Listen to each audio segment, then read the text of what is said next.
Hi everyone, this is Bill again. I'm going to spend some time going over the answers to the prep quiz with you. Before we do that, I'm just want to let everybody know that you may have already noticed in the Grade Center that I awarded everyone full credit for this quiz regardless of how you did. So everyone should have received 25 points. There are some questions where I may have put a little comment bubble with question marks in it, or the word review or some other comment indicating that you need to do a little bit more study on that particular area, and maybe the explanations as we go through the quiz here will help you. So let's get started with question number 1. The income statement is tied to which section of the statement of cash flows? Most everybody got this answer right. It's operating activities.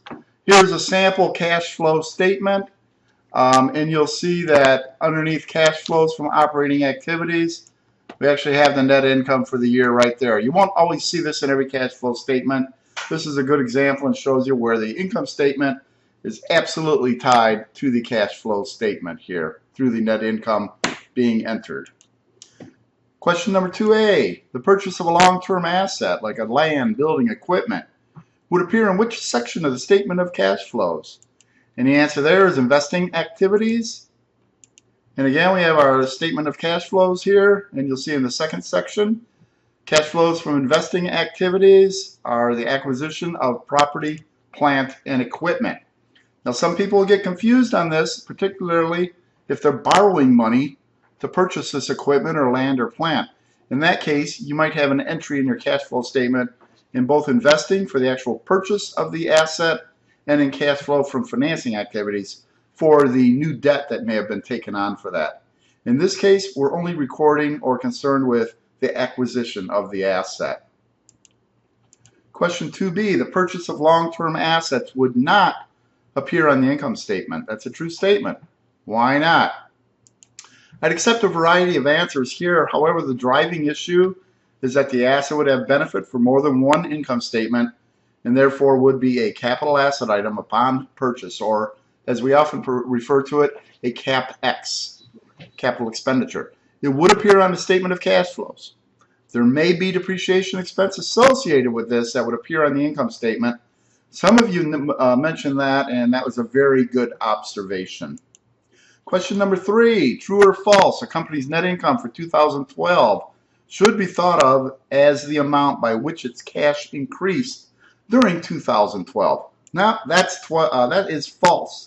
Net income is measured by the amount of revenues minus expenses related to cash, but not necessarily the cash increase for the accounting period. Question number 4, accounts receivable exists primarily because of which principal concept? The answer there that we were looking for was accrual concept, the accrual accounting method. Now, some of you may have mentioned something about the expense revenue recognition. That gets close to the answer, but it's truly about the accrual method of accounting that we were looking for on the answer to this question.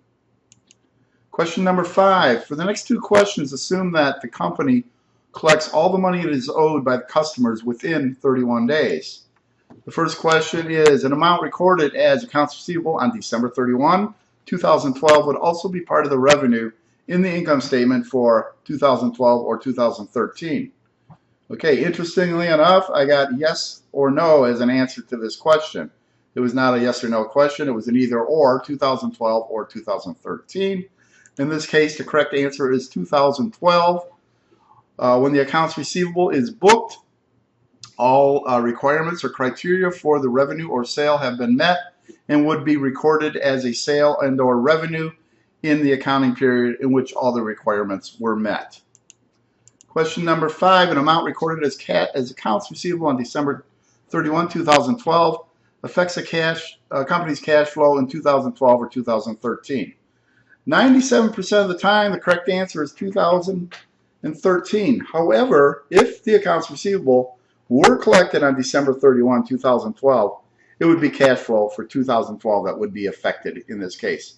Not a trick question. For the most part, we know that the customer pays within 31 days.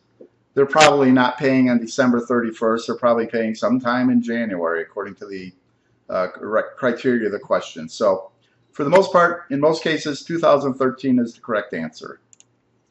Question number 7. If a company receives payment from a customer during December 2012 for work to be done during 2013, the payment would be part of revenue in the income statement for 2012 or 2013.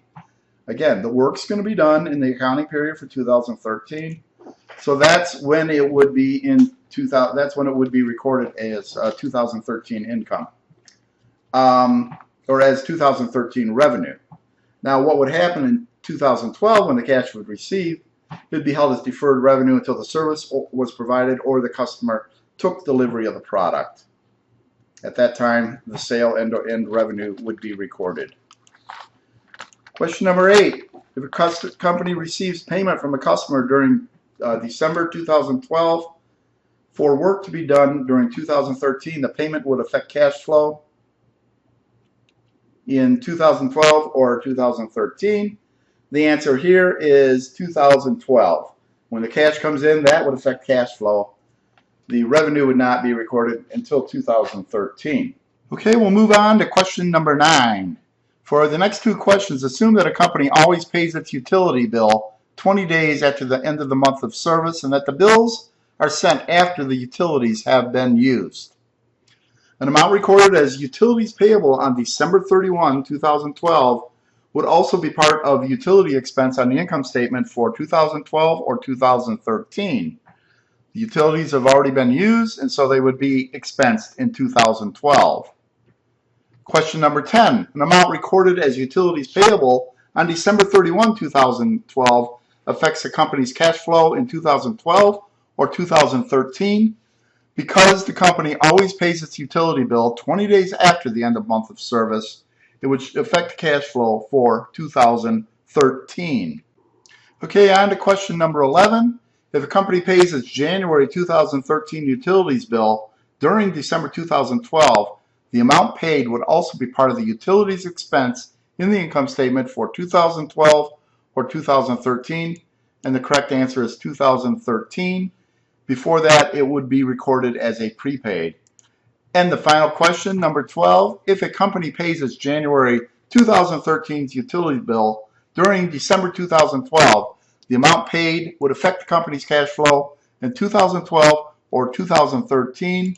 And the correct answer here is 2012. So I hope you did well on this. If not, check those answers that you didn't get right. Try to understand why they were incorrect. And if you have any questions or comments or anything else that's on your mind, give me a call, text me, send an email.